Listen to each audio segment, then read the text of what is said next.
welcome to Harris Hall. Welcome to the June 6th edition of the Board of County Commissioners regular meeting. Ms. Mokrajewski. Good morning. How are you doing this morning? Great.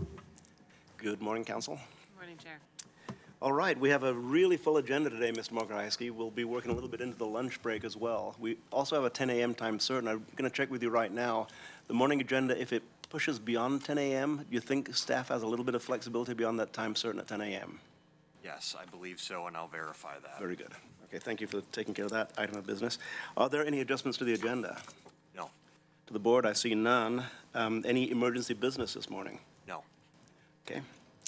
Then we'll move directly into item 3A, which is a public hearing and work session. And it is a public hearing. There's a public hearing and work session on fiscal year 23-24 budget adoption. And today, Ms. Mokrajewski, we have your panel. And I'll ask you to introduce your panel, and then I'll move into my script.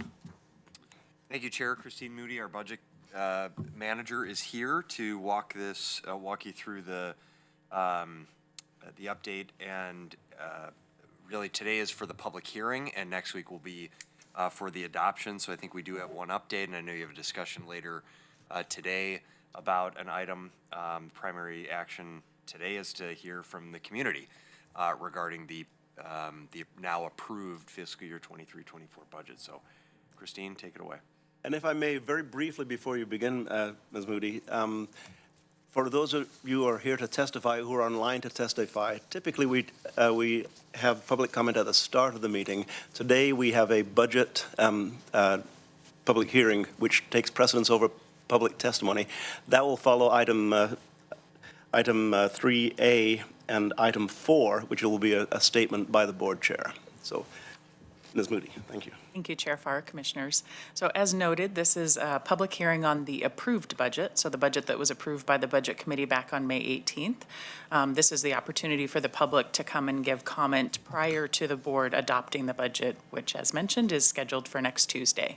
So after the public hearing, I'll highlight, I did put a piece of paper in front of each of you on a one addition change that's happening in one of our departments and give you some idea of what we're seeing for adjustments from departments. And then we'll ask whether any commissioners are wanting any other changes prior to adoption next Tuesday. Perfect. Thank you. Then this is a public hearing to discuss the budget for the fiscal year beginning July 1st, 2023, as approved by the Lane County Budget Committee on May 18th, 2023.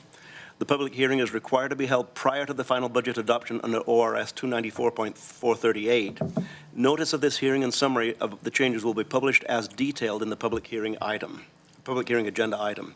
Participants may testify for or against any item contained in the approved budget. At this point, I will open the public hearing and ask anyone to step forward in Harris Hall who has testimony, specifically not general testimony, but regarding the 2023-24 budget. Do we have anyone signed up? I see no one signed up in Harris Hall. Ms. Jones, do we have anyone signed up online? Let me check, Chair Farr. At this time, I do have 4 people in the queue for public comment. If you are wishing to speak on this particular item, the budget item, please raise your hand and I will call upon you. I do see 2 hands are up, so if you are wanting to speak for the budget, I will call on you now. Now, Ms. Jones, do we have camera option on this, on today's budget public hearing? Do we have what? A camera option for those giving testimony on the, yes, the budget. Everyone will have a camera option. I do see 3 hands up for people who would like to speak to the budget. Again, this is not general public comment, it's budget comments. So I see Buck Olson. Buck, I will unmute your microphone. And if you would like to be on camera, would you please state so now, and I will transfer you over so you can be on camera. Otherwise, you can give your public comment just via your phone. I'm happy to be on camera. Okay, one moment. I will transfer you to a panelist. You would see a button that will tell you to unmute your camera, and you should come on camera. And Mr. Olson, I will state that you'll have 3 minutes to deliver your testimony. Keep an eye on the clock. At 30 seconds, you'll hear an audio cue that tells you there's 30 seconds left in your testimony time. At 3 minutes, your mic will be silenced, and we'll move along to the next speaker. Ms. Jones, thank you. Thank you. You may begin your public comment. Thank you. Well, I'd like to introduce myself. My name is Buck Olin, and I'm the Sustainability Coordinator at Mountain Rose Herbs, located right here in Eugene, Oregon. I'd like to thank Chair Farr and the Lane County Board of Commissioners for giving me the opportunity to speak today. The 2023-2024 fiscal year budget that has been adopted actually has a few agenda items that are of primary concern to myself and to many Lane County residences. I'm going to focus on one aspect of this budget, and that is actually renewing funding for the Association of the ONC Counties. Of course, Oregon has a long history as pioneers, as does this entire nation. And part of being a pioneer is making progress and looking towards the future, and of course, at times taking risks.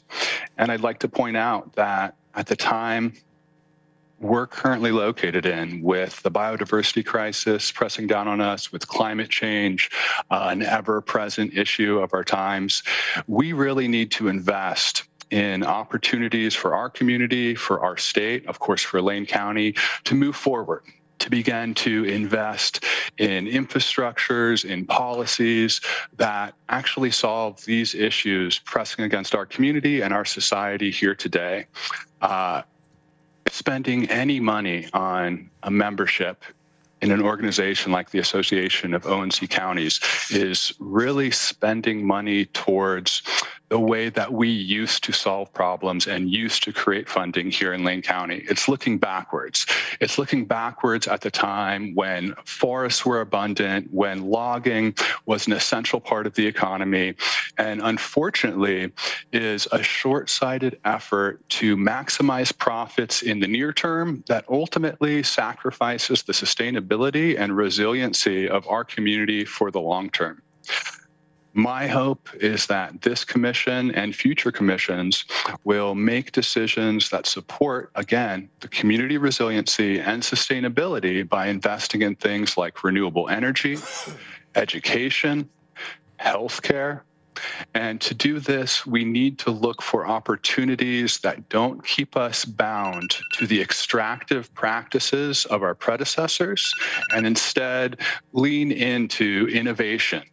Lean into acceptance of the challenges that are facing us day in and day out, and actually invest in opportunities that, again, will increase resiliency and stability for every member of Lane County.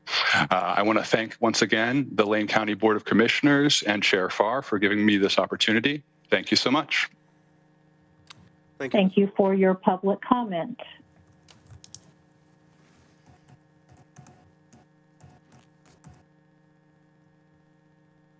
Thank you, Ms. Jones. Is that the conclusion of online testimony? Oh, no, I apologize. I didn't unmute my microphone. Sorry about that. At this time, I have Travis Joseph.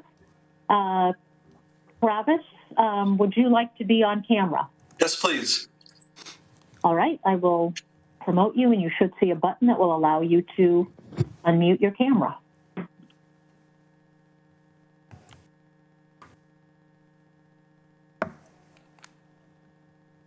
Travis, I show that your microphone now is muted and your camera is muted. There you go. Good morning. Thanks, board members. My Good name is morning. Travis. My name is Travis Joseph. I was born and raised here in Lane County, and I'm a resident of Springfield. And I currently serve as the president and CEO of the American Forest Resource Council. And we represent the forest sector throughout the West with a major presence here in Lane County.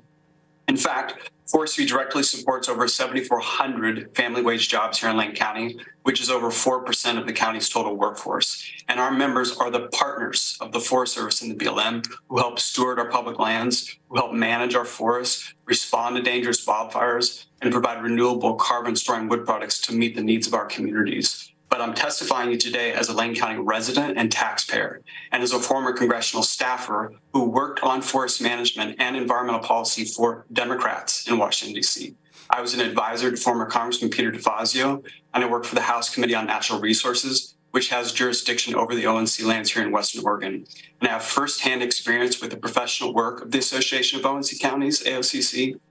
AOCC is an important voice for Lane County and its interest in Washington, D.C. and the Congress. Lane County should have a seat at the table on complicated policy, legal, budgetary, and environmental issues that are unique to the ONC lands. That's the role of AOCC. No organization or group has the historical and technical knowledge of AOCC, nor is any other county group specifically focused on the ONC lands. And as a congressional staffer, AOCC regularly provided invaluable perspective, information, and data to Oregon's congressional delegation and presidential administrations, Democrats and Republicans, senators and House members. That was and is essential to making informed decisions about national issues, legislation, regulation, and congressional appropriations that impact Lane County and its residents. As a staffer who regularly worked with AOCC in the past, I was really disappointed by the misrepresentations of AOCC, its work, its people, and its purpose during past Lane County budget discussions. And I was disappointed by the county's decision to temporarily leave AOCC while still reaping the benefits of the bipartisan work that it does. That decision did not serve the best interests of the county or its residents. Lane County can't do this work on its own. So I'm pleased that Lane County has reconsidered and is willing to be part of the conversation again and have a seat at the table. This is a critical time for the future of the ONC lands, for rural and forested communities, and for the trajectory of essential public services that are connected by law to the management of the ONC lands. Lane County should be involved, and it should speak up and stand up for its residents. And that voice will be more effective as an active member of AOCC. Thank you for hearing and considering my perspective.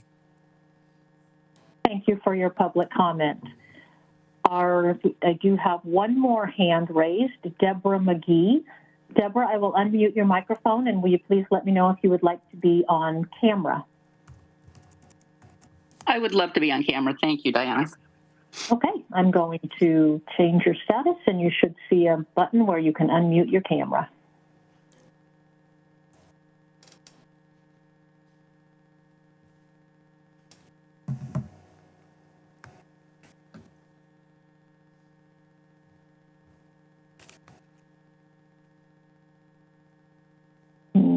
Deborah, I'm not, there, it looks like you came over now. There you are. Deborah, I do show that your camera and your microphone are still muted. There we go. And your microphone too. There you go. Thank you. Thank you very much. Good morning, Commissioners. Thank you for this opportunity to have my voice heard.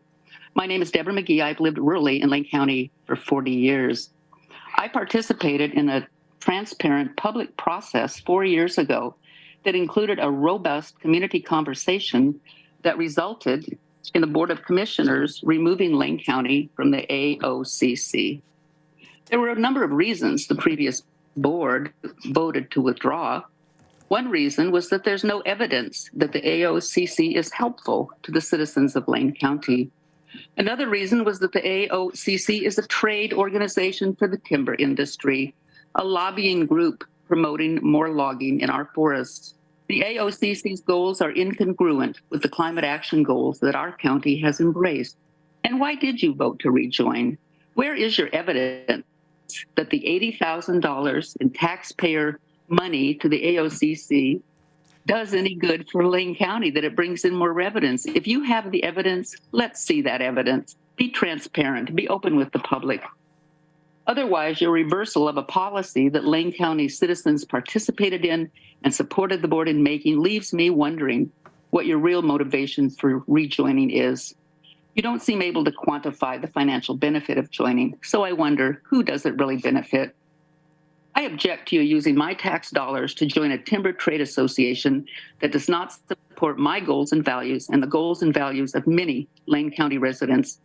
I object to you making this change without citizen input, when clearly the decision to withdraw allowed citizen input and community dialogue.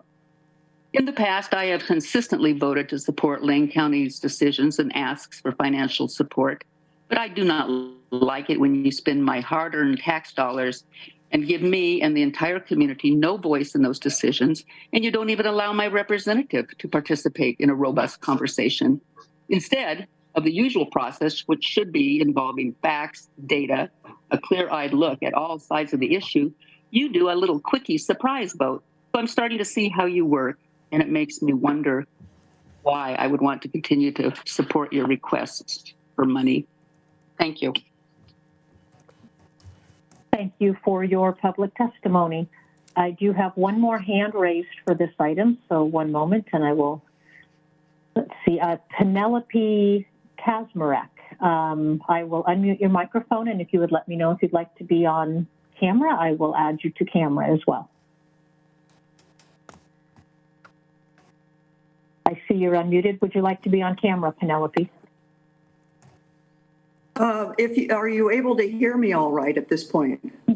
Yes. Okay, good. I don't need to be on camera to submit my statement. Okay. Okay. You may begin your public comment. Thank you very much. And thank you, dear commissioners, for taking my call this morning.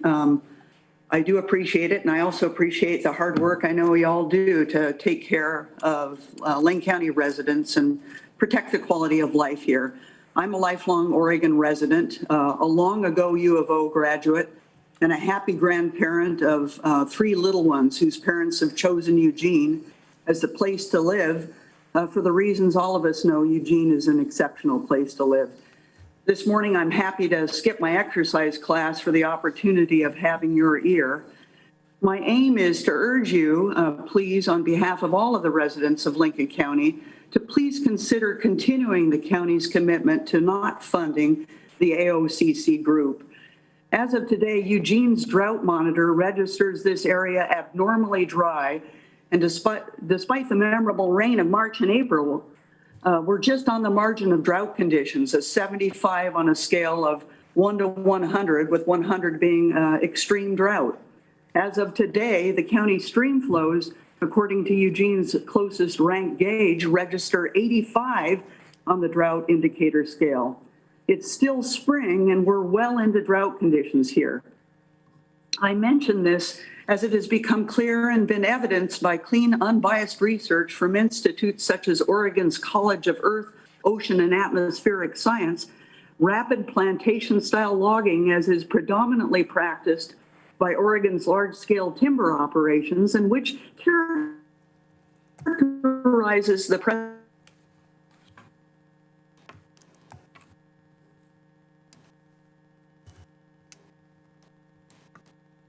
Lost audio. Yeah, Penelope, we are no longer able to hear you.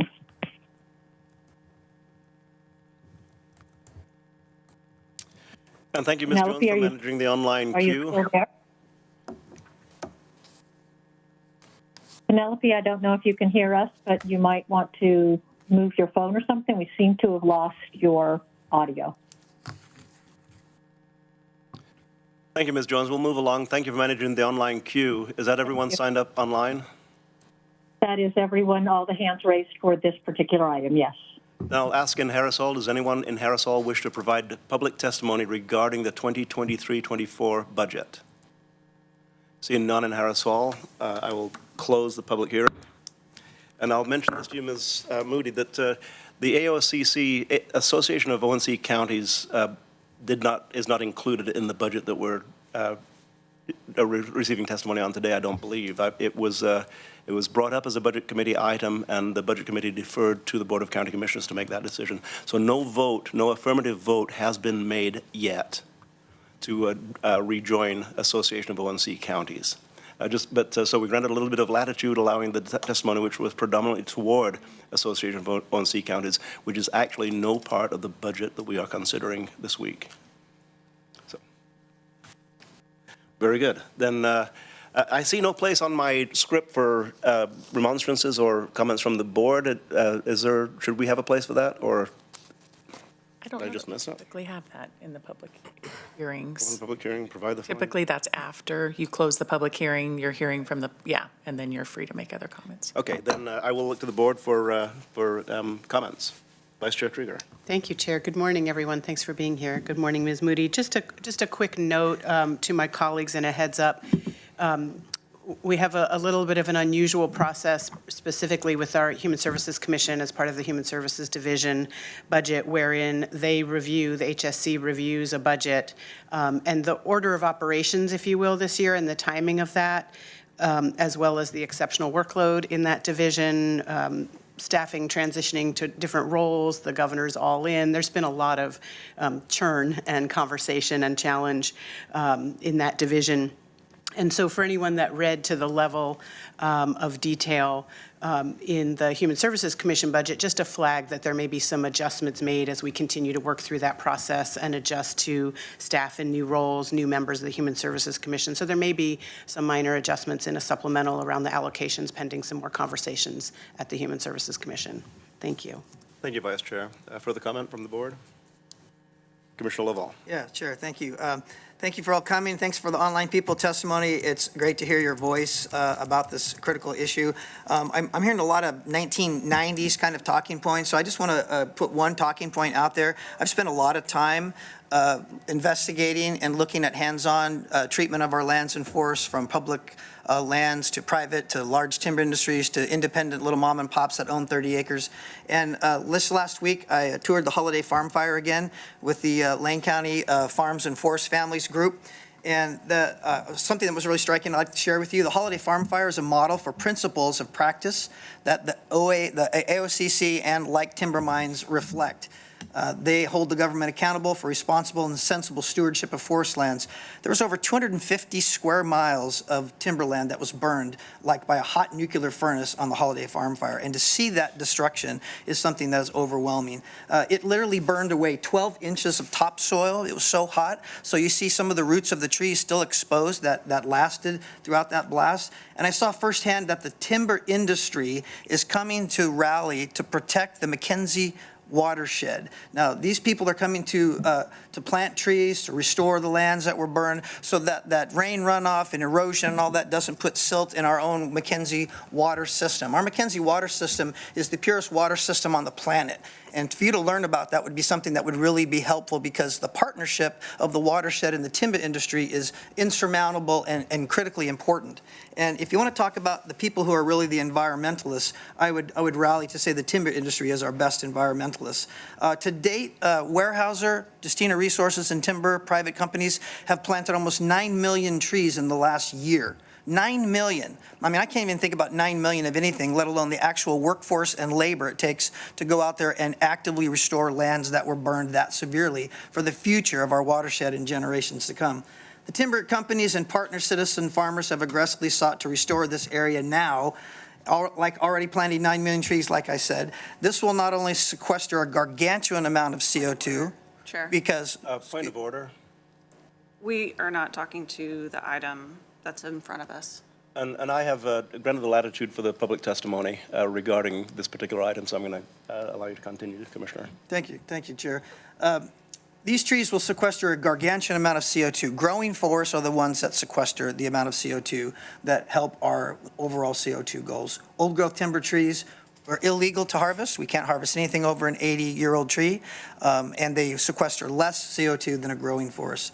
Our timber industry partners are our working environmentalists, working tirelessly for best use, survival, and the vitality of all of our forests. I urge those still recycling the same folklore talking points from the 1990s to go out as I have and see for themselves who the real environmentalists and what groups like the Association of Oregon and California Counties are doing to continue to be careful caretakers of those prized lands, our forest lands. Thank you, Chair. Thank you, Commissioner. Further comments? I'm seeing none. Then we'll move along. Ms. Moody, any further comments from staff? No further comments. No further comments. Then at this point, to the general public, we have no further action on the public hearing required for this date. So the public hearing is hereby closed, and we'll move along down the agenda. Ms. Moody, thank you very much. Thank you for the public testimony, and thank you, commissioners, for your responses. Chair Farr, actually, we do have a work session, just a few minutes. Work session should be very short after the public hearing closes. See it there. Okay, it was a public hearing and work session on FY 2023-24. So Ms. Moody, please continue. Thank you. So as noted, departments are continuing to submit anything that they may need corrected since they developed their budgets in February, March timeframe. So you will have those adjustments as part of the adopted budget next week. What I'm seeing so far is that it's primarily things about changes in contracts, maybe a change in FTE that has already been approved or will be approved in supplemental 4. So they're making sure that next year's budget also coincides with that. Now, I mentioned that I handed out to you ahead of the meeting an addition request, and I just wanted to highlight this for you. It will be in the adopted that's coming to you. It's not a net budget amount, money change, but it's a change in how we're providing a service in the Community Justice and Rehabilitation Services Department, and specifically in Youth Services Division. So they're going to change from a contracted model to reclassifying a few of our existing positions to be a little higher level. It's described in the memo for you, and then adding a mental health specialist position. By doing these, they believe they can collect some more revenue, bill for more revenue. They'll be able to provide a higher service level to the youth. So just wanted to highlight that for you as something that's happening there. It impacts both the general fund and the levy fund. This contract was paid by both funds, so they will pay the appropriate amount for the staffing change. Thank you, Ms. Moody. We each have a copy of this in front of us, and the copy will be placed into the public record for today's meeting. Thank you very much. Correct, yes. And then my last comment would be just to inquire of the board if there's anything that you would like staff to go back and analyze or consider for any other changes prior to your adoption of the budget next week. Then I'll turn it over to the board for answer to the question. Anything to review? Then we have nothing, Ms. Moody. Will that be it? Thank you. That is it. Am I dismissed? Thank you very much. Thank you. We'll see you next week for the adoption. Yes. Then we'll move down the agenda to Commissioner's business. If you look at item 4A, we'll go to Commissioner's business. And this is a statement, a Pride 2023 Board of Commissioners statement. This is by me. 2 weeks ago, I asked the board if we could have this item on today's agenda. The board unanimously gave head nods for this item to be on the agenda, and I asked staff to prepare a memo. I did do some edits to the statement, and I'm going to read the statement intact. Mr. Mokrahysky. This is a Pride 2023 Board of County Commissioners statement. As we gather here today to commemorate Pride Month, let us take a moment to reflect on the profound significance of this celebration. Pride Month traces its roots back to the brave individuals who sparked the Stonewall riots of 1969, a pivotal moment in the LGBTQIA2S+ rights movement. Their courage, resistance against injustice, and discrimination paved the way for progress, ushering in an era that recognized the fundamental human rights of all individuals, regardless of their sexual orientation or gender identity. While we acknowledge the indelible legacy of the LGBTQIA2S+ community and their tireless advocacy, we must also confront the harsh reality that much work remains ahead of us. Recent data from the FBI unveils a troubling truth. Oregon ranks 8th in the nation for the highest number of anti-LGBTQIA2S+ hate crimes, with a distressing increase of over a third since 1996. These hate crimes have inflicted a profound toll on the LGBTQIA2S+ population, hindering their ability to experience the same quality of life as their fellow community members. Our own Lane County suicide report from 2000 to 2020 serves as a poignant reminder of the immense challenges faced by LGBTQIA2S+ individuals. The discrimination, rejection, fear, and harassment they endure have deeply detrimental effects on their mental health and overall well-being. To truly honor Pride Month, we must go beyond acknowledgement and take meaningful action. This starts with fostering a culture of belonging that embraces diversity and rejects othering. By doing so, we can create a stronger community that cherishes the inherent value of every individual. Additionally, we remain dedicated to fighting for transgender equality, recognizing the unique challenges they face. We must amplify their voices, break down barriers, and ensure our county is an inclusive haven for all. Within our organization and services, we persist in championing gender-affirming care. By recognizing and respecting transgender and non-binary identities, we create an environment where they feel genuinely supported. Studies show that gender-affirming care saves lives by promoting mental well-being among gender-diverse populations. Finally, let us also approach our work with a lens of intersectionality, which is a term to describe people's overlapping identities and experiences. It is vital to acknowledge that the experiences of LGBTQIA2S+ individuals are shaped not only by their sexual orientation or gender identity, but also by the intersecting factors of race, ethnicity, socioeconomic status, and more. Let's embrace this opportunity to celebrate LGBTQIA2S+ visibility while remaining acutely aware of the persistent challenges that lie ahead. Together, let us build a community where every person can live authentically, thrive, and be embraced for who they are. May we stand united in our pursuit of a more just, compassionate Lane County where love, acceptance, and understanding prevail. Thank you. Then we'll move down our agenda to item 6, which is, item 5, which is public comment. If you're here in Harrisol to provide public comment, I'll call on you as you have signed up. You'll have 3 minutes to provide public testimony. Step up to the mic, identify yourself and your, identify yourself. The in-person testimony will be followed by online testimony, after which I'll ask anyone else in Harrisol if they wish to provide testimony to the Board of County Commissioners. So at this point, provide testimony to the Board of County Commissioners. I'll call you in order of signing up. First, we have Bill Compton, who will be followed by Ken Wells. Mr. Compton, please step to the mic, identify yourself.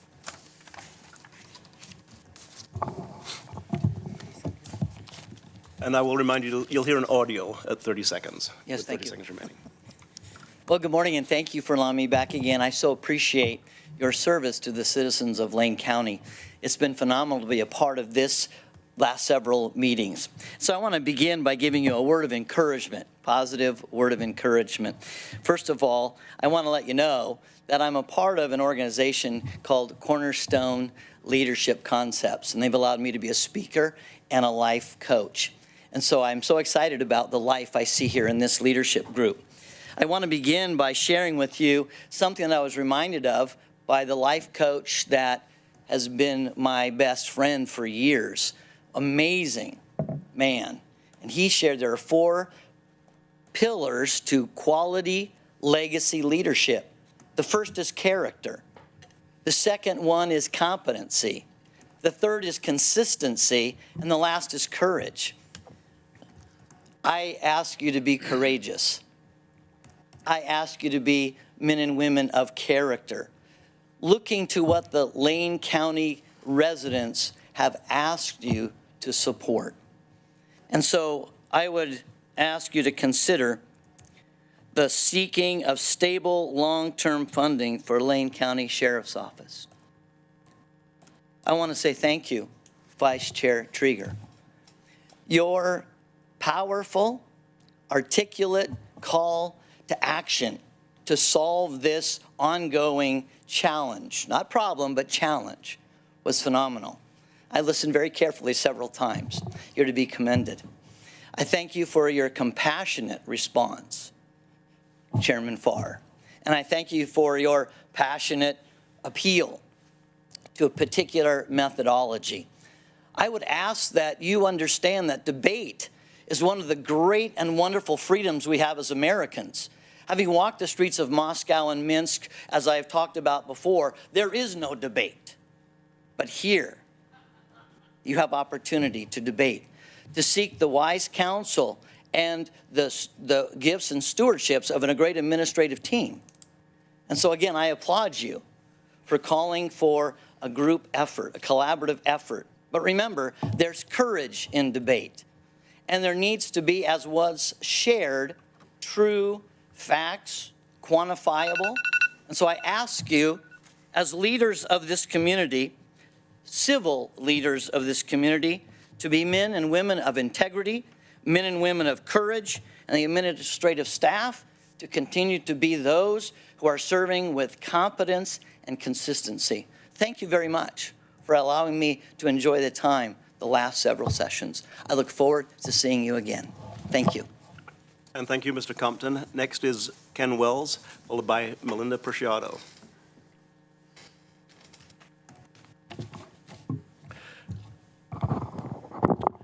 Good morning, County Commissioners. For the record, my name is Ken Wells. I serve as Mayor of Junction City, and today I'm here speaking as a resident of Lane County. I want to support Lane County rejoining its membership in the Association of ONC Counties. For over 90 years, Lane County and AOCC have been working together to ensure ONC lands contributed to our community's economic and social well-being. I want to commend you for considering rejoining.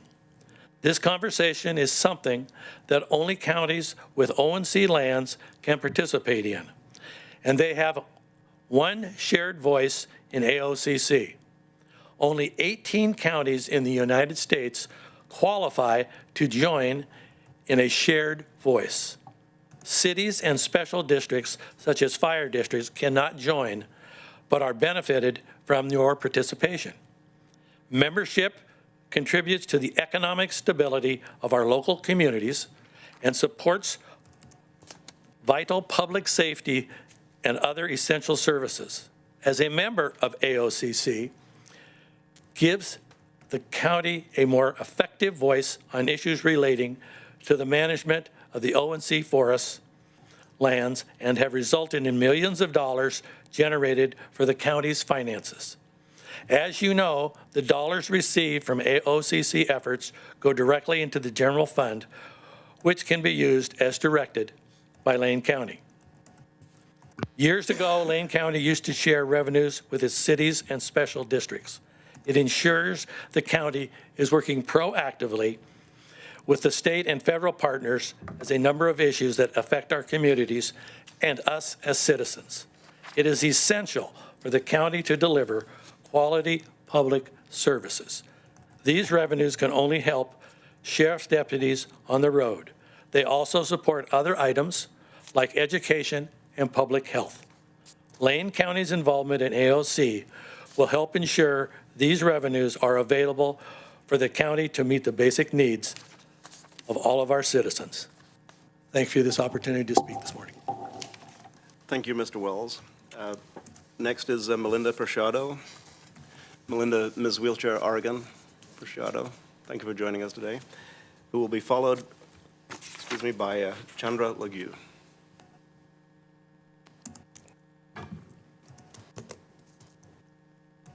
I'm Melinda Preciado, Ms. Wheelchair, Oregon, USA. Thank you for allowing me to be here to open your eyes to this crucial issue. The Americans with Disabilities Act, ADA, was passed and signed into law by President George Bush on July 26, 1990. The purpose of the law is to make sure that people with disabilities have the same rights and opportunities as everyone else. The ADA gives civil rights protections to individuals with disabilities. The ADA law was amended by Congress in 2008. Yet, how far have we truly came with accessibility and inclusion? Why are these laws not enforced 100%? Sidewalks around Lane County are unsafe not only for wheelchair users, yet also those pushing strollers, those who don't walk well, and for other pedestrians. In addition, a large number of medical facilities in Lane County are not actually accessible and ADA compliant. We need to reevaluate what is thought of as ADA compliant. Do you realize that family members and caregivers have to change those who are physically disabled on public bathroom floors and many other awkward and inhumane places? This could be solved by having changing tables that work for all ages and sizes. Public restrooms must be fully 100% accessible from the entrance to the stalls, to the soap dispensers, and for the paper towels. There is so much to take in consideration when it comes to accessible restrooms, yet it's constantly overlooked. 98% of restrooms around America. It's inhumane and extremely unsafe. In general, having access into businesses is a big task, from the parking lot to getting through the door, as well as just getting into the business itself and navigating around.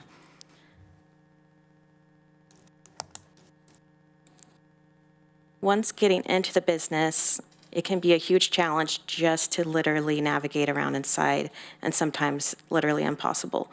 Push buttons for automatic doors will make a huge difference, not only for those with wheelchairs, yet even those walking with canes, walkers, and pushing a stroller. Doors can be so extremely heavy and awkward, it can be completely impossible just to even get through it, especially if you're in a wheelchair or physically disabled in any way. Adapting doesn't mean recreating, it means modifying what already exists so that it's easier for everyone. Human rights are civil rights, and disability rights are human rights. Let's get on track and prove that this is accurate. America isn't made for those with disabilities, yet together we can change that. Thank you, Ms. Prashado. And I'm going to ask you this, following all public testimony, I'm going to ask if you would mind coming forward and having a group photograph with the Board of County Commissioners. Thank you. Next is Chandra Lague, who will be followed by Reverend Wayne Martin.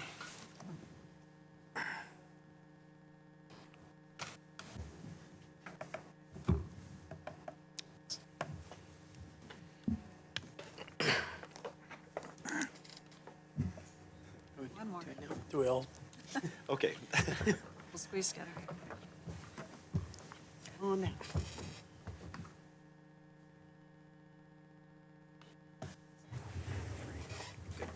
Thank you. And thank you for allowing that to happen, Ms. Lague. Now we have Chandra Lague, who will be followed by Reverend Wayne Martin. Thank you.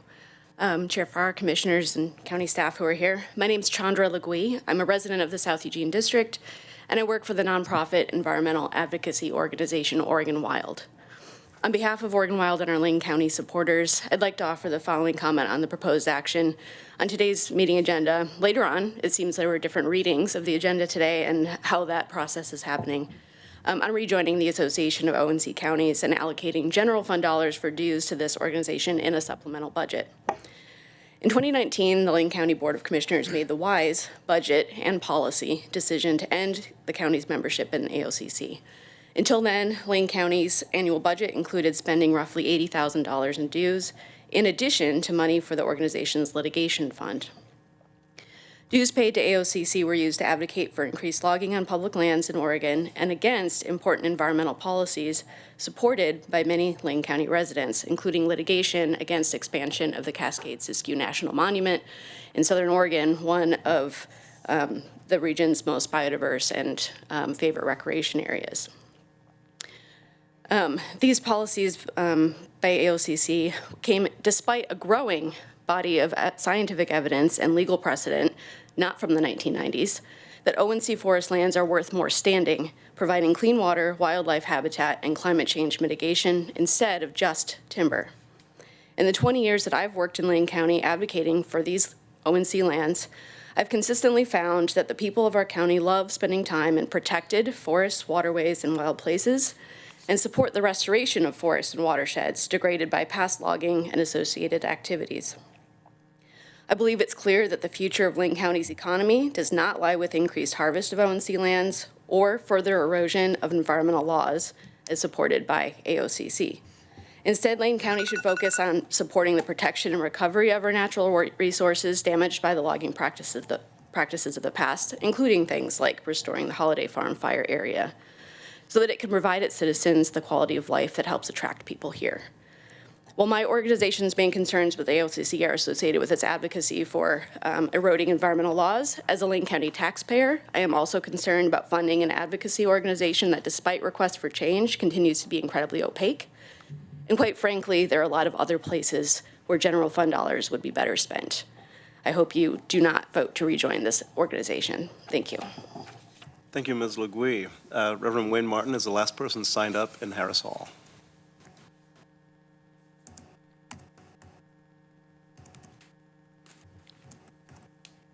Good morning. It's been a long time since I've been here, and we have some new people, and if you're available afterwards, let's have a good talk. I'd like to know you. I'm here to share some observations. One is that the number of people in the advocacy community that used to come often to these meetings and to the city council meetings has desperately shrunken. I think of Lori Hauber, Eric and Faye Labour, Vicki Nelson, who passed away, Doug Bovey, Sabra, Michael Kerrigan, Mary Broadhurst. The list goes on and on. It is actually frightening to me how few of us as activists remain from the days when we were starting to build a movement. What I'd like to suggest in light of that is that you conceive, plan, think, share with one another at work sessions how important it is, perhaps, to put together a commission alone dealing with homelessness. It is such a pervasive and painful reality, and it is only getting worse. Park and police activity amongst homeless, unsheltered people has just been on a rapid increase. So some kind of commission addressing only that problem, perhaps fitting as it would into homeless services, would be a very, very important suggestion of mine. Please consider it. The other thing is that perhaps your line item in your budget should include more. Does homelessness have its own department somewhere within your staff? Does it have its own line items? Is it highlighted as a budget item with sub-budget items underneath it? I think that's all I need to say. It's good to, one last thing, and that is that I'm reminded that in 2014, when Mr. Mokrahysky arrived, he essentially inspired us to do some work on something which is now called Nightingale Hosted Shelters. It's been almost 10 years. What you did as what I would call a charter member of our committee was extraordinary and unforgettable. I challenge all of you to step into those shoes. Thanks. And thank you, Reverend Martin. That is the last of the public testimony signed up. Ms. Jones, do we have anyone signed up online for public testimony, general public testimony? Thank you, Chair Farr. If you have signed up for the general public testimony, please raise your virtual hand now, and I will call upon you to give your public comments. Chair Farr, I do not see any additional hands being raised, so I will return the meeting to you. Thank you, Ms. Jones. And I'll look around Harris Hall. Does anyone else in Harris Hall wish to provide testimony to the Board of County Commissioners in general session? Seeing none, I'll close the public comment session and open this up to Commissioner response to public comments and or other issues and remonstrances. I will mention we have a 10 o'clock time certain, and I believe perhaps Mr. Mokrahysky has mentioned to the staff present that we may extend a little bit beyond 10 o'clock, and the 10 o'clock time certain may be pushed back a minute or two. So thank you for your indulgence on that. Then to Commissioners' response to public comments and or other issues and remonstrances. I have two, but I'll look at the board. Commissioner Buck. Thank you, Chair. I want to appreciate everybody that spoke today. I know that there's not many left, and there'll be some items later on that I'll speak to, but for this morning, I just wanted to note that since our last meeting, there have been 4 fires that have occurred that have come to my attention. On the east side of Blaine County, we are technically in fire season now.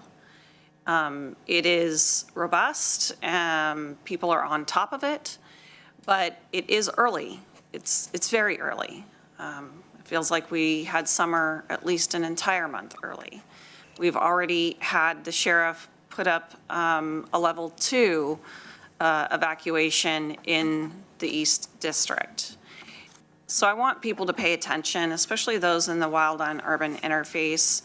If you haven't already had a chance to ensure that you've got a protected space around your home and other structures, now is the time to make sure that that is done.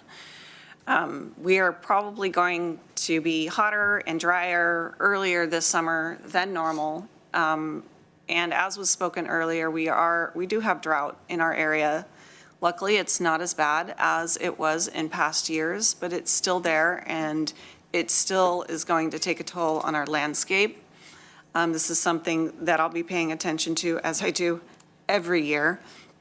And I know one of the fires was in my colleague's, Commissioner Senega's area as well. So it's happening on the west side. So just be diligent. If you see something, call it in right away. We have first responders that are on top of it and ready to go. And I didn't even count the fires that within the Eugene-Springfield metro area that the fire district has been responding to, which I'm sure you've all seen on the news as well. And these include backyard burns, which are banned now. So please don't do backyard burns until fire season is over. That is one of the biggest reasons we get fires in our area. And for the majority of them, they are human caused. So if you see anything, please call it in. I'd rather you call it in than think, oh, that's not a big deal, and it get out of hand really quickly, especially with east winds, and you don't know when they're coming. We've been pretty windy in the last few days. Thank you, Chair. Thank you, Commissioner Buck. Further remonstrance? Vice Chair Trieger. Thank you, Chair.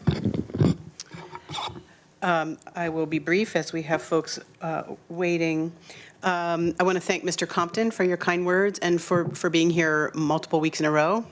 We have to be here. You choose to be here. And I appreciate your choice and your attention to county business. Thank you for that.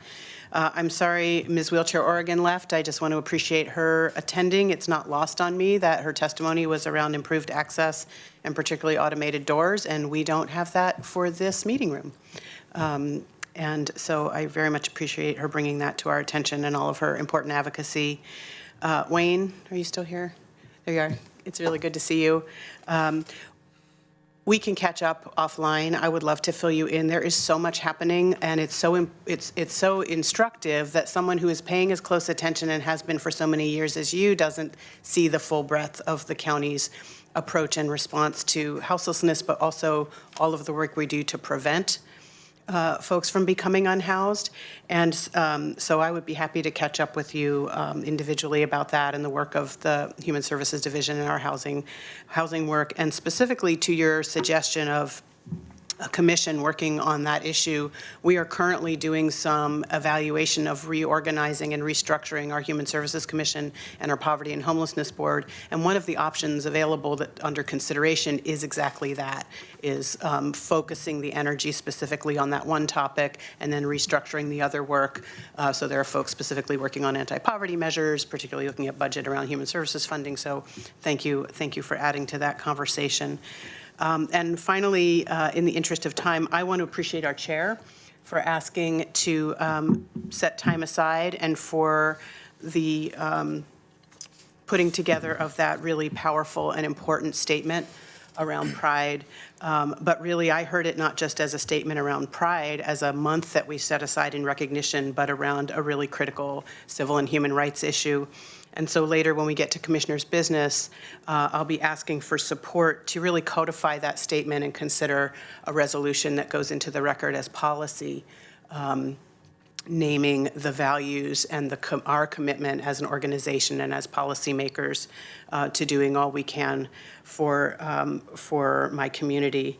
And I very much appreciate the statement and the phrase in it that really spurred me to make this ask or make it later is where you said that we have to go beyond acknowledgement and take meaningful action. And so the statement was powerful and important, but it's ephemeral, it's fleeting. It's read into the record, but it isn't policy. So in advance, thank you for considering my assignment request later today. Thank you, Chair. Thank you, Vice Chair. Further comments? Commissioner Lovell. Yeah, thank you, Chair. Just a couple of solid points on some numbers for those that were talking about the Association of Oregon and California Counties. The BLM does not allow clear cuts. We haven't clear cut a forest in over 25 years. Recognize that 57% of Lane County is managed by the federal government. If you look at 90% of Lane County is forest lands total, 57% of that is managed by the federal government, and 12.5% of that is the ONC lands that we were talking about. So if you look at that just from a farm perspective, if we're talking about building affordable housing and trying to have a catch up to 16,000 houses that we're currently behind, we're going to need some material to do that with. And about 12.5% of our county as farmed, managed, and responsibly environmentally sustained lands would be the way to get that done without increasing greenhouse gases from importing logs from afar. So I want to say that. And as of June, I have some thoughts as well. As a military veteran, I would serve all over again to defend the right of anyone to live their lives as they choose, so that they can be treated with respect and dignity and given an unwavering equality in all aspects of life, even if I differ somewhat in the opinion of people's chosen lifestyle. The month of June is also when we celebrate much. It's Alzheimer's and Brain Awareness Month, Great Outdoors Month, Effective Communications Month, Family Month, Fresh Fruits and Vegetables Month, and even Zoo and Aquarium Month if you check the records. But today, for me, is June 6th. It's a very special day in American history, a day that unites us all and that gives us all the freedoms we desire and enjoy today.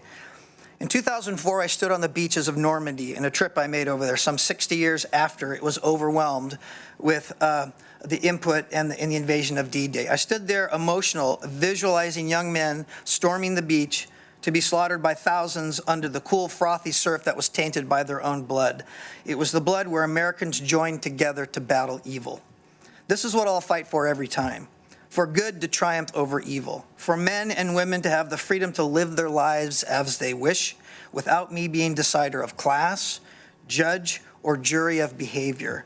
I will continue to fight for the character of all humans and not fall into the trap of deciding what characteristics are honorable, valuable, or popular. I will, as County Commissioner, represent Springfield, support and defend the freedoms that the supreme sacrifices of countless men and women have done in the military to confront these attacks of evil, and at every turn where they waged against the atrocities of fairness and inequality. I believe deeply the more we separate and classify our own, the less we'll ever find things we have in common. What you decide and how you decide to live is not between you and me, it's but between you and God. And if you don't believe in God, then I will always refuse to play his part. Thank you, Chair. Thank you, Commissioner. Commissioner Senega. Yeah, we'll be real quick here. As always, Bill Compton, thank you for your positivity. That's great. Miss Wheelchair Oregon, sorry you left, but that is something that we will strive to work on. Wayne, that timing was perfect. Mr. Mokrahysky is, I believe we're just getting into review session. So. Mayor Ken Wells, thanks for coming, representing AOC. It's critical for our county. It's critical for our rural schools. And as we ended our budget cycle, we know that we need to look at all avenues for revenue. Chandra, just want to let you know that 53% of all the ONC lands is considered critical habitat. There are no clear cuts. The most you can harvest is at a sustainable yield. As much as you can grow that year is as much as you can harvest. The AOCC they are stewards of our forest land. They truly do care, and it's a great partnership with BLM. It's not one-sided. So, thank you. Thank you, Commissioner. That leaves me And I've got about 30 minutes worth of stuff. Y'all okay with that? good? Yeah. No, I'm kidding, I do not. You know, Mr. Compton, you talk of courage, and today is June 6th. And when I was growing up in later life, people said, what were you doing when the Beatles made their debut on Scene at 6:30? I know exactly what I was doing. My mom and dad knew exactly what they were doing on June 6th, even though they didn't know the Normandy invasion was taking place. The liberation of France and Eastern Europe was taking place. But they do remember it because my cousin Frank, who I called my Uncle Frank, was there on those beaches of Normandy on June 6th. And he came home with one leg less than he took over there. I love my Uncle Frank. I called him Uncle, he was my cousin, because he had a walking stick that I wish I had, and he did wonderful things with that walking stick, and he reminded me that, that he gave a part of his entire body to make certain that that France and Eastern and Western Europe were liberated during that invasion, during and following that invasion, conquering Nazism. And so, you know, I think about the people who died on the beaches of Normandy on June 6th and in the days following, not just the English troops and the British troops and the Canadian troops and the United States troops, but also the ones who fought for the Axis, many of whom were not there because they were Nazis. They were there because they were impressed into service. They were fighting because they were impressed into fighting. And many times soldiers are fighting because their country tells them to fight. Many times they're fighting because that is their role. And a second person who was there on June 6th was my Uncle Albert, who had been on the Rodney when it sank the Bismarck, but drove a landing craft onto the beaches of Normandy on June 6th. And he was Royal Navy, so he went back to the boat, leaving the men on the beaches. You know, it's we have to think about it, and we have to think about the many lives that were lost and the sacrifices that they give. And sometimes we have agreement or disagreement with the causes of such an invasion of Normandy and others. And but really, in fact, what happened on June 6, 1944, was pretty big. England, my country, Great Britain, was about this far from being invaded, by Germany and its Axis forces. The United States came to the rescue because England was facing an overwhelming power that really was far more powerful than Great Britain and would have taken Great Britain under if the United States had not come to rescue. And really, that's what we all do in our lives, isn't it? If we see someone weaker, someone who is more vulnerable, we come to the rescue, don't we?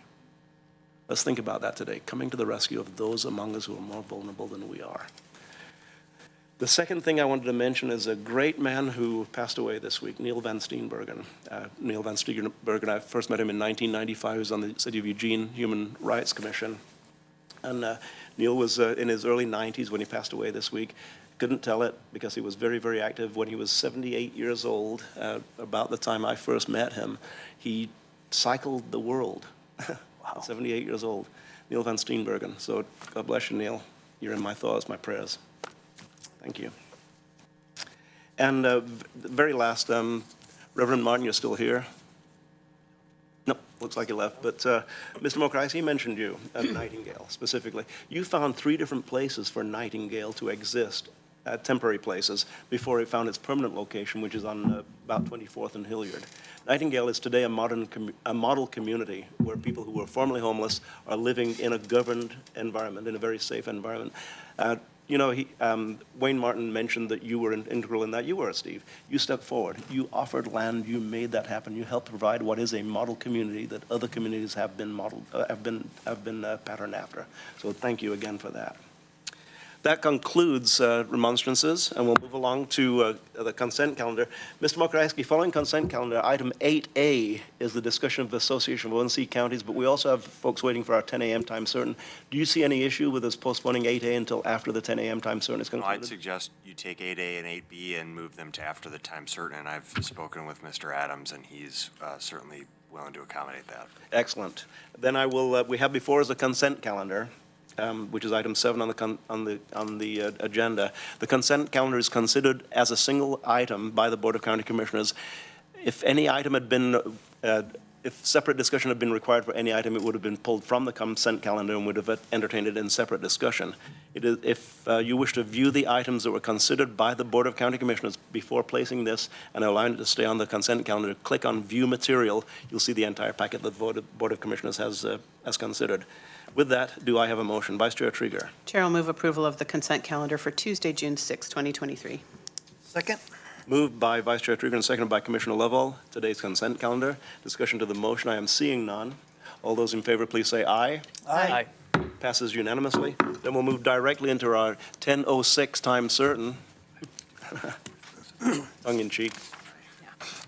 And Mr. Mokrahajski, I need my glasses for this. I'm gonna, yeah. It is a report and discussion on a semi-annual Board of Health report, and I need to recess the Board of County Commissioners and reconvene as the joint meeting of the Board of County Commissioners and the Board of Health. So it is a report and discussion on a semi-annual Board of Health report, and Mr. Mokrahajski, I will ask for you, once they're assembled, to introduce your panel. Thank you, Chair. I'm going to just briefly introduce, I'm not sure if Director Gray is going to be here, but certainly Jocelyn Warren, our Public Health Manager. I'll turn it over to Jocelyn, and then I'm going to give my seat up here so Eve can come join you as well. Thank you, Ms. Mokrahajski.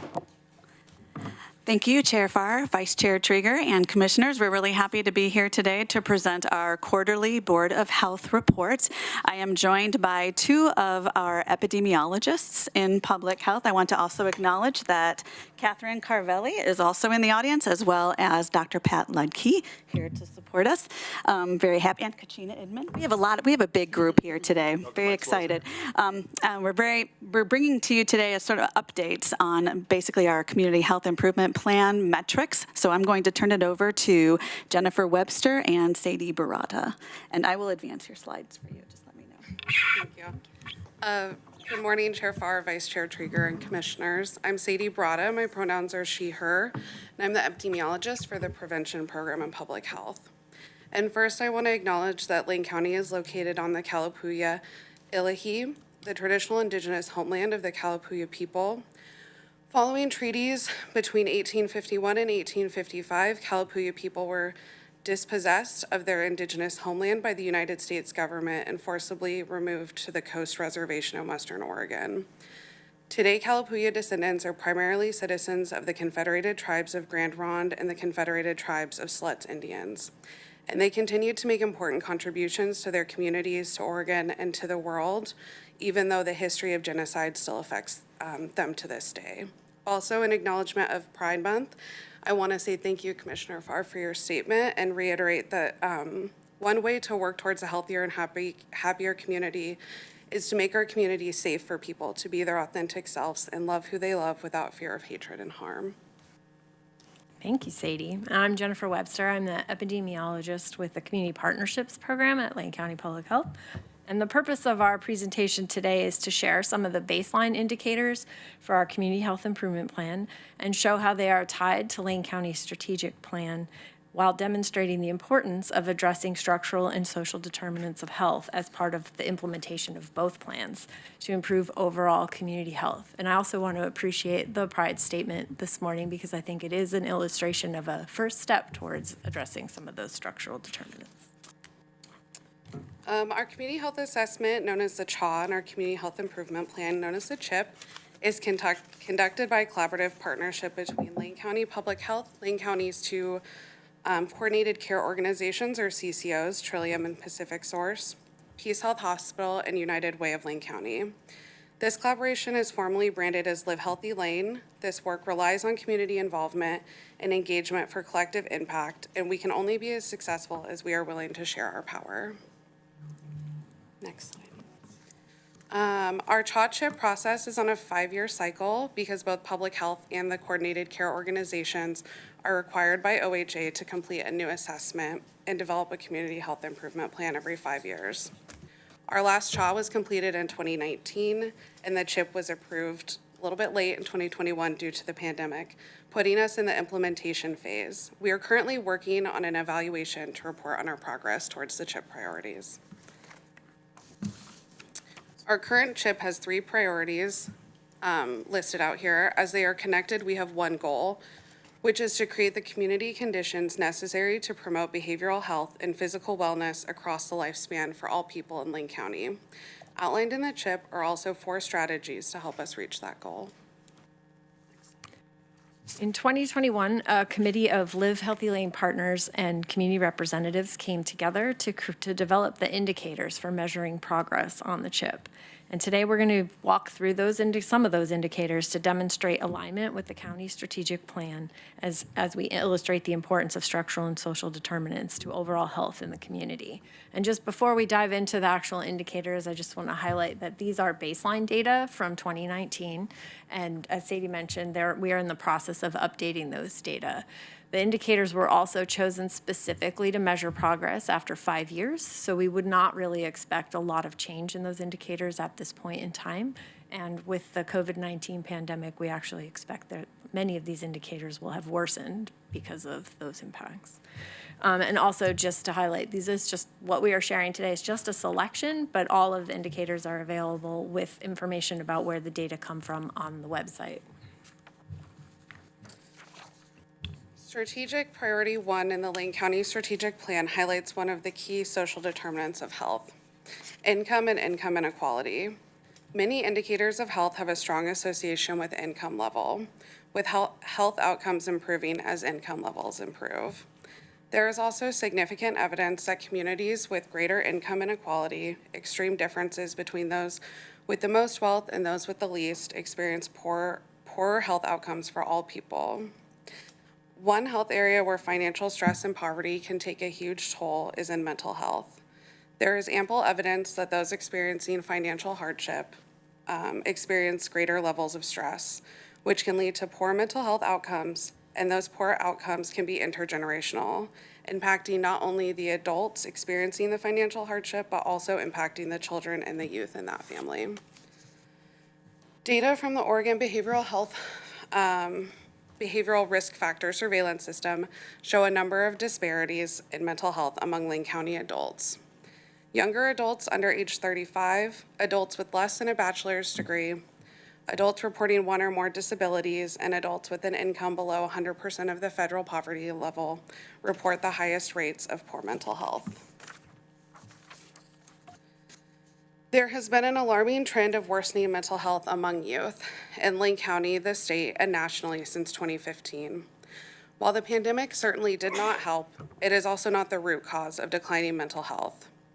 Data from the Oregon Healthy Teens Survey show that 8th and 11th graders who receive free or reduced lunch, which is used as a proxy for income level, reported higher rates of depression than their cohorts overall, as well as those who did not receive free or reduced lunch. Youth who identify as a gender other than male also experience depression at higher rates than their cohorts overall. So Lane County's second strategic priority emphasizes the importance of community engagement and equity as we strive to address the growing housing crisis in Lane County. And we all know that access to housing is an important social determinant of health, and many studies have demonstrated that communities with greater inequities also have poorer health outcomes. Lane County's history of racism and exclusion has led to tremendous disparities in the social determinants of health, including housing.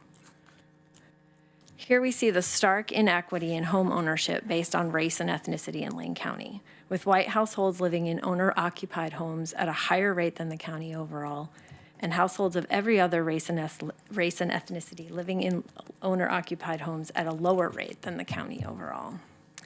To effectively address these inequities and stop perpetuating the structural barriers created by our racist and exclusionary history will require the use of an equity lens with a robust community engagement process that involves the impacted communities, as outlined in Lane County's strategic plan. Developing housing policies and economic development initiatives that address these inequities are necessary to improve the health of our community overall. And as you know, home ownership in the United States is the most common way to create intergenerational health, or intergenerational wealth and health, but I was mostly thinking of wealth. And so this disparity in home ownership also leads to financial disparities. Next slide, please. So even before the pandemic, Lane County experienced higher rates of poverty than the state and the nation overall, a situation that is likely to have been exacerbated by the current housing crisis and rising inflation. Lane County incomes have just not kept up with the cost of living, a situation that creates more stress on our systems, our communities, and takes away from the community's health overall. Lane County's third strategic priority addresses the importance of local economic success to creating healthy and vibrant communities. People and families who can meet their basic needs are more able to be engaged in civic life, which leads to greater community connectivity and a sense of belonging, both of which are vital to the community's mental and physical well-being, as we have seen.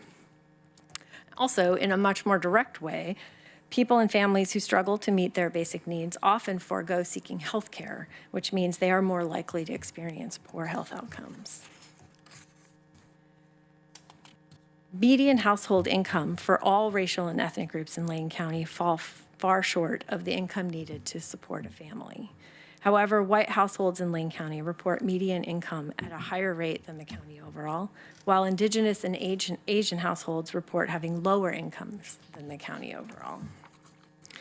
And disparities in median income also exist based on geography in Lane County. And here you can see the areas with household incomes that are higher than the median, as shaded darker, and those that are lower than the median, shaded lighter by zip code. These inequities within communities erode trust, decrease a sense of belonging, and contribute to less civic engagement, all of which contribute to less community vibrancy, less community connectivity, and a decrease in local economic success. Improving economic equity is vital to the overall success and health of Lane County, which is why both the Lane County Strategic Plan and the Community Health Improvement Plan stress equity in their priorities.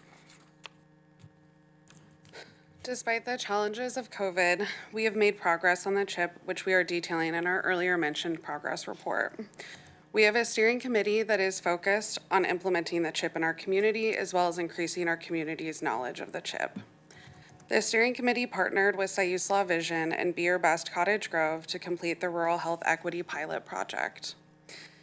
And is currently collaborating with our Regional Health Equity Coalition, known as Rise of the Umpqua and Willamette Valleys, to highlight a few of those successes. HNHS has worked on several initiatives to advance the CHIP priorities, including the Dovetail program, the work to build the Stabilization Center, and the creation of our Community Partnerships program. This is only some of the work happening in the county, and these are listed in more detail along with other examples in the board packet. And as Jocelyn mentioned, we're very excited to begin starting the next process of assessing the community's health and creating a new community health improvement plan.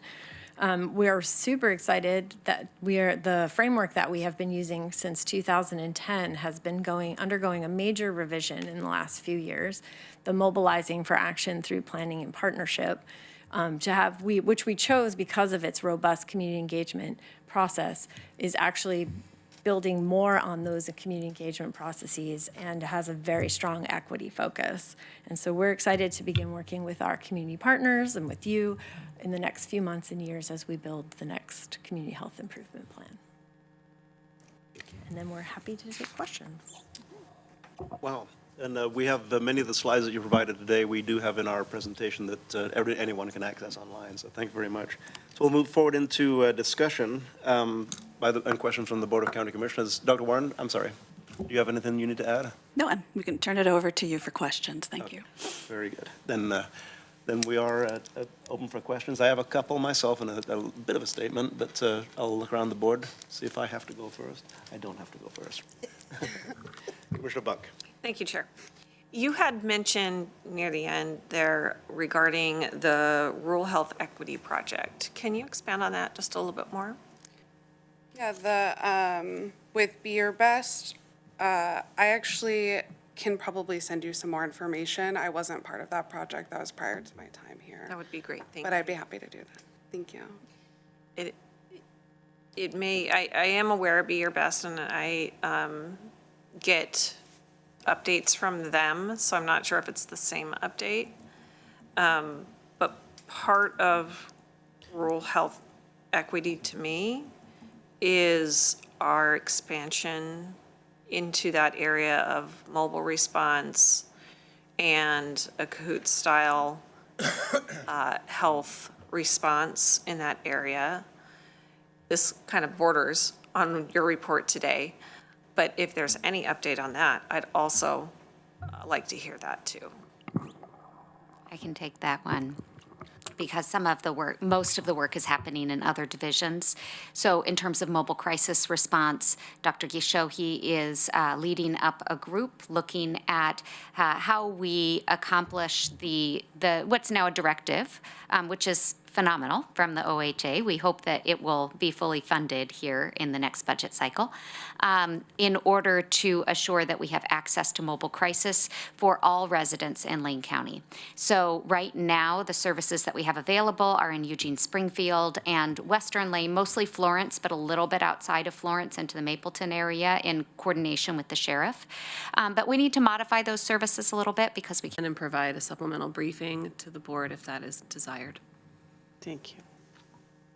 Thank you, Vice Chair. First round, Commissioner Lovell. Yeah, thank you.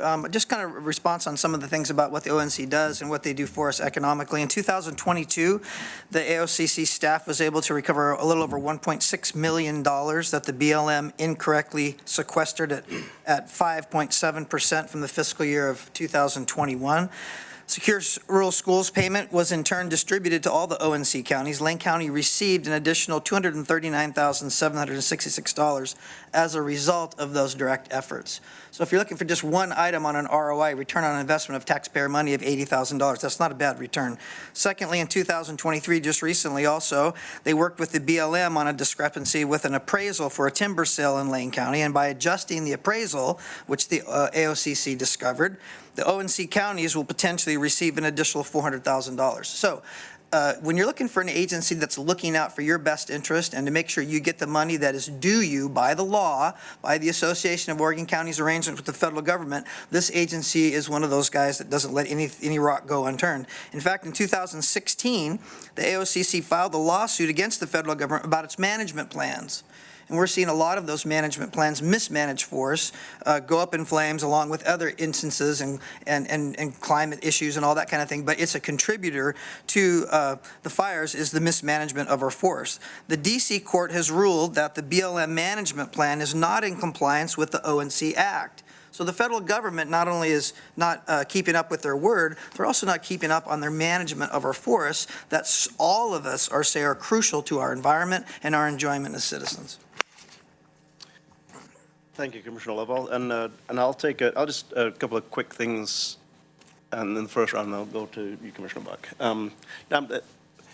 During the Budget Committee meetings, I said people could stand at that mic figuratively and talk to us about it, and people have done such. We've heard from a number of people. I got a letter from, we all got a letter from the mayor of Springfield, who I asked if I could cite some of his words, and he said it was okay to do so. I may do that in a few moments, but I'm not going to right now. Really, an issue for me is, in fact, transparency. It should be an issue for every single one of us, transparency, because we don't want to hide things ever. We don't want people to be surprised by things that they find out that we have done, that we did surreptitiously. That happened a few years ago, and people were mad, weren't they? But we do things that really aren't subject to public scrutiny. We have executive sessions, right? Now, while we don't make decisions in executive sessions, we do say things in executive session that the public doesn't get to hear us say. Sometimes it's regarding employment, sometimes it's regarding collective bargaining, sometimes it's regarding litigation. Those things that we say don't come out in the general public. If they did, maybe the general public would have a different view of the way each of us actually represents them as a commissioner. But we don't. The public doesn't hear what we say in executive session. So, transparency is something that I am really strongly in favor of. And spending $80,000 of public money is something that I don't take very lightly. That is a big deal. We spend a lot of general fund money on a lot of different things. Sometimes it's on contractual basis, sometimes it's on dues, sometimes it's on salaries. But we spend a lot of public money on different things. And I believe that we do need to make certain that people are aware of what ONC counties do in terms of their lobbying efforts that are successful or unsuccessful, and how their budget is spent. And I believe that based on what Commissioner Seneca has cited, we can demonstrate that. So transparency is important. And lest people think that I don't think transparency is important, it is important. I just wish that some of the things that I say and we all say in executive session, that the people could hear what we say. You know, because then real transparency would be occurring, wouldn't it? But it doesn't in that situation, but it will in this situation. So we'll move on to the second round. Commissioner Buck. Thank you, Chair. I hear that their minutes have been given, or the budget has been given, or the people are okay with people coming into these meetings, and I have yet to see that happen. When I came on board in 2019, and we were members at that time, that did not occur.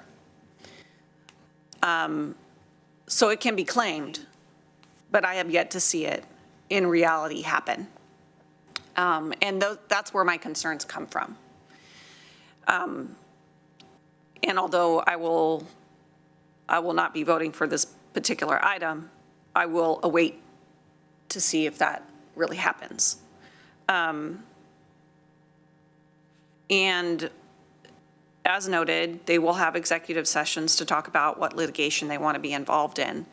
My concern is that we will be, as a county, asked to participate in particular litigation suits that only one member of our board, as part of AOCC's board, will actually vote on.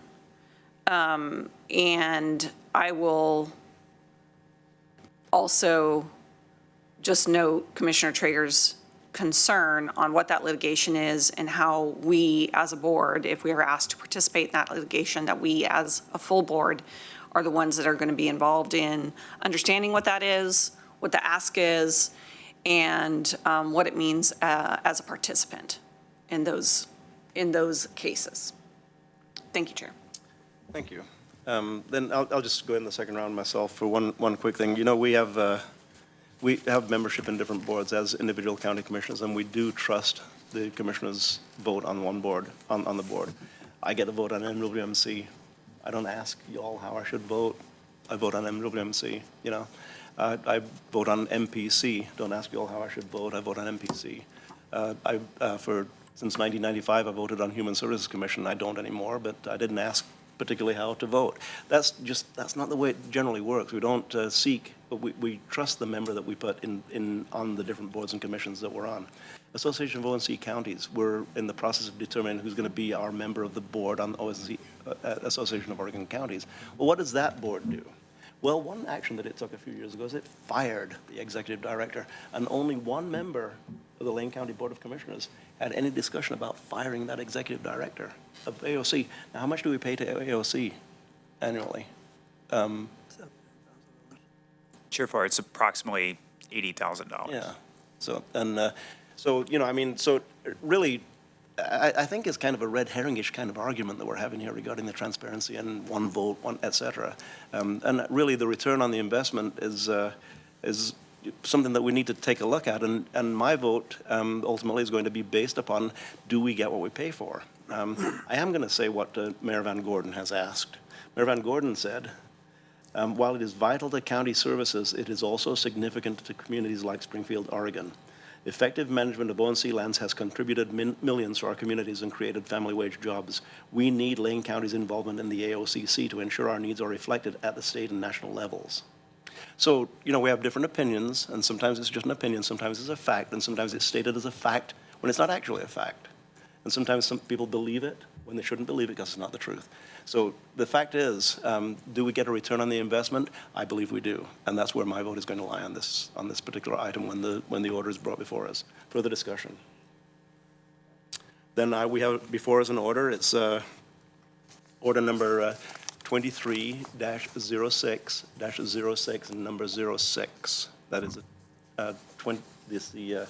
2023 June 6 order number 6. Do I have a motion?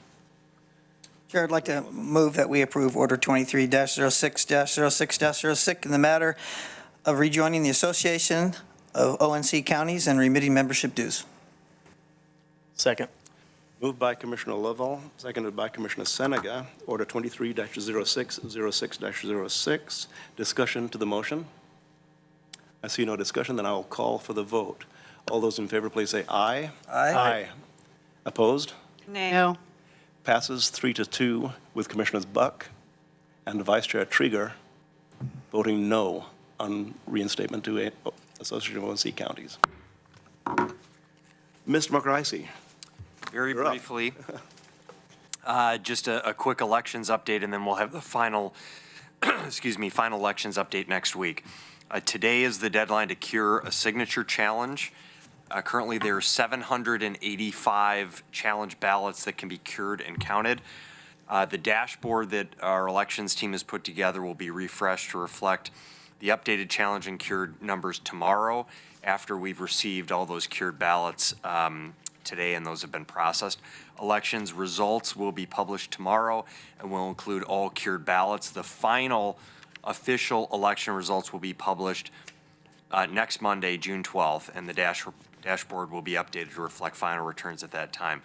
And then again, the update that we have next Tuesday will be the last for this election cycle. So we'll have more sort of final details for you next week, but importantly, today is the last day to for those 785 ballots for any of those to be cured. Thank you, Ms. Morrisey. Any comments or questions from Mr. Morrisey? I'll just say I had a chance to observe the day after the election. I was over there and I got to look around. Boy, what a well-oiled machine that department is. I'm really highly impressed by the openness, the transparency, and we'll use the word again, transparency, and the ability to get the job done. It's daunting, the work they do. I mean, it's unbelievable, the work they do over there. Okay. Then we'll move along. We do have need for executive session today. Let's see. Sure, we have item 9. We're on item 9, which is County Council. Thank you. We took Board of Health out of order. So, County Council, Ms. Pettigrew. Thank you, Chair, Vice Chair, Commissioners. Good morning. Just a couple of brief announcements today. First, you might see some new faces in the hallways. We have welcomed 2 law clerks in their Rising 3Ls at the University of Oregon School of Law. They have already dug in and are taking on some complex legal questions and helping us across a broad range of departments. Very happy to have law students here with us to mentor and to expose to the kind of interesting work that we do here in the county. And so if you see them, please take a minute to say hello. I also want to announce today that we are now in the sandbox of our public record software, our new public record software management tool. We're going to be working through some of the issues that we may encounter once we launch and looking at any tweaks that we may need to make in terms of the software development and allowing our leading clients who do a lot of the work in public records responses to take a look at the tool and see what they think. Finally, I'd like to share that we are in final negotiations as well for our case management software, which we've talked about before, which will provide us more transparency and tracking tools for the legal work that we do in our office. Thank you. Thank you, Ms. Pettigrew. Any questions? Well, good news all around. Thank you. It's always good to hear good news on a beautiful sunny day. And if you look through the back window, you'll see that Farmers Market is in operation today. So if you have a chance during your lunch break today, visit them, buy something, and eat it tonight. Then with that, we do have need for cause for executive session today. Following my gaveling is into executive session, we will return in regular session at the Board of County Commissioners at 1:30 here in Harris Hall. Today's executive session will be conducted remotely, so we'll conduct it from our own offices remotely today. Bless you. Unless we all want to sit together in the... We're not in the BCC. It says just remote. Ms. Jones? You can do either. It's a hybrid. It is a hybrid. Okay, very good. It says on my order here, remote meeting, but okay. Very good. So it is a hybrid. So we will be in the BCC and we'll reconvene in the BCC at 11:15 after I read this into executive session. The Board of Commissioners will meet in executive session to consult with legal counsel concerning legal rights and duties regarding current litigation or litigation likely to be filed. If I read this verbatim, it says likely to be filed, likely to be filed. This executive session is held pursuant to ORS 192.6602H, which allows the Board of Commissioners to meet in executive session for the purposes listed. Representatives of the news media and designated staff shall be allowed to attend the executive session. All other members of the audience are asked to leave the room. Representatives of the news media are specifically directed not to report on any of the deliberations during the executive session except to state the general subject of the session as previously announced. No decision may be made in executive session. We reserve the right to come back into public session should the need arise.